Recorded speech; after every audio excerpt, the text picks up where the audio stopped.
The place of women in society in Europe in the Middle Ages. In the Middle Ages, women in Europe played many different roles in society. They have been a very good wife to their husbands. They have taken on the role of their children as mothers.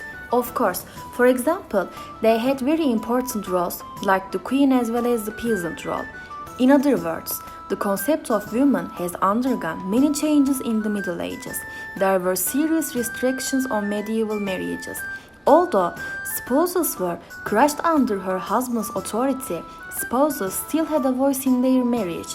The item that contributed to the important changes was the establishment of Christian monasteries.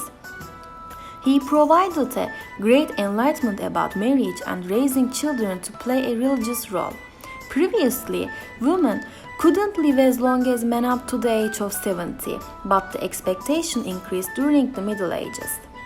The biggest reason for this was the advanced nutrition style. In the Middle Ages, church and aristocracy were important because they helped determine the lives of women. Aristocracy divides society into three classes. These are nobility, clergy, and serfs. On another issue, the life of peasant women was very difficult compared to peasant men because there was no gender equality. Their standards of living was lower, and it is known that every 4 men had 3 women. And since last century of the Middle Ages, limits started to be imposed on women's work, and at the same time women's property rights began to be significantly reduced. Interestingly, if a free woman marries the slave, she loses all her privileges. At the same time, a free man who marries the slave loses his freedom and privileges, so this is the same for both. In the Middle Ages, it was a fact that women were more accepted when sharing their statements in places such as the court. Since the women in the guilds in the late Middle Ages were disturbing to business life of men who did the same profession, those men found less work. Women's salaries were lower than men's. So, for example, renting a place was more logical than renting a woman. The place of women in art in Europe in the Middle Ages.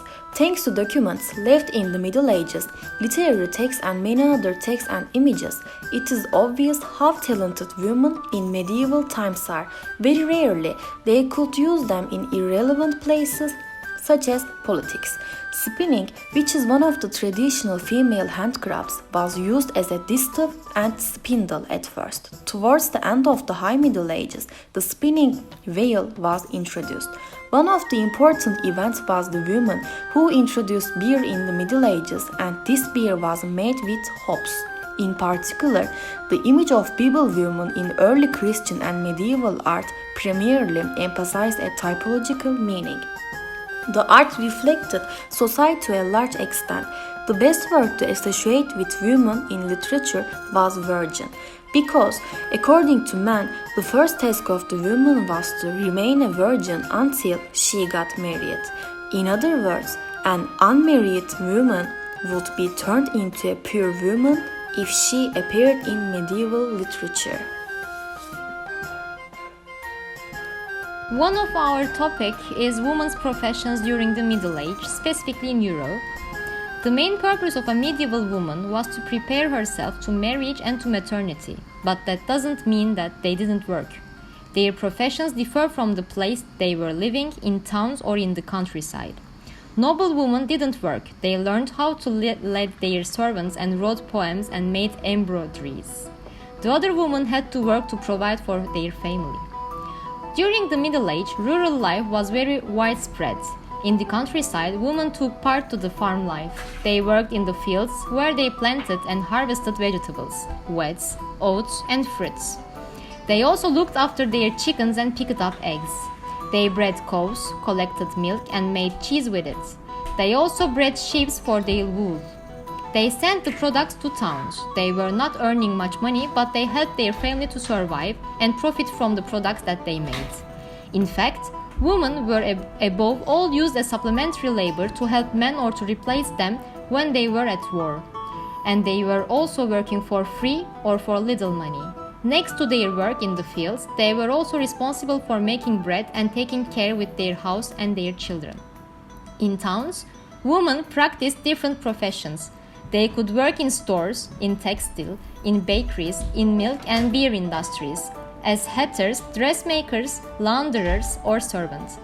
Women at that time were above all uneducated workers. Educated women were disapproved. They had only a religious education. During the wars, some women learned to give first aid and some notions of nursery. They could also be midwives. Textile was especially made with wool and linen. Weaving silk was rare because it was expensive. Women worked in workshops and draperies and were spinning wool on weaving looms to produce fabric. They used first distaff and then a spinning wheel to spin the threads. Then the fabric was used to make clothes and sheets in workshops. Women there have to cut and sew clothes. There weren't any buttons or zipper, but they used ropes or belts to attach their clothes. Bakeries were very important by that time because bread was the base of the diet. They ate approximately 1 kilogram a day. The persons of the people ate a black bread, very nutritious. Noble people ate white and light bread. Women worked in bakeries. They were kneading the dough and then cooking it in big stone ovens. Women also worked as launderers and servants by noble or rich families. From the age of 14, they washed clothes and sheets. They made the cooking and the washing up. They cleaned the house and looked after children. In the Middle Age, there was a thought that if a girl could work in a house as a servant, she would be able to look after her own house when she got married. Servants hadn't defined schedule. They had to wake up early, light the fire, bring water from the well, tidy up the house or the castle, make shopping and send messages. They went to bed very late, especially when their host gave receptions. They didn't earn much money but were paid with food or clothes. Sometimes they had a small room to live. Many women coming from the countryside worked also as wet nurses and were looking after the babies of rich persons. They gave them their milk and looked after them. These wet nurses were chosen according to their health and their personality because there was a thought according to which their faults could pass with their milk to the children. They have to be intelligent, not to make the children foolish. Here are famous women of the Middle Age. First one is Joan of Arc. Joan of Arc is considered a heroine of France for her role during the 100 Years' War and was canonized as a Roman Catholic saint. She was born in a peasant family at Domremy in northeast France. Joan claimed to have received visions of Archangel Michael asking her to support Charles VII and recover France from English domination late in the 100 Years' War. She went to meet King Charles VII and led the French troops and won the battle against English troops. She had the siege of Orleans to be lifted only in 9 days, but she was captured by a group of French nobles allied with the English. She was then accused to be a witch and burned at the stake in 1431. She was only 90 years old. Joan of Arc has remained a popular figure in art and literature. The second one is Eleanor of Aquitaine. Eleanor of Aquitaine was a French and afterwards an English queen. She was one of the wealthiest and most powerful women in Western Europe during the High Middle Ages. She led armies several times in her life and was a leader of the Second Crusade. As the Duchess of Aquitaine, Eleanor was the most eligible bride in Europe. She married King Louis VII of France. Afterwards, as Eleanor had not produced a son, Louis VII annulled their marriage on 21 March 1152. As soon as the annulment was granted, Eleanor became engaged to the Duke of Normandy, who became King Henry II of England in 1154. She bore 8 children, 5 sons, 3 of whom became kings and 3 daughters. However, Henry and Eleanor eventually became estranged. Henry imprisoned her in 1173 for supporting their son Henry's revolt against him.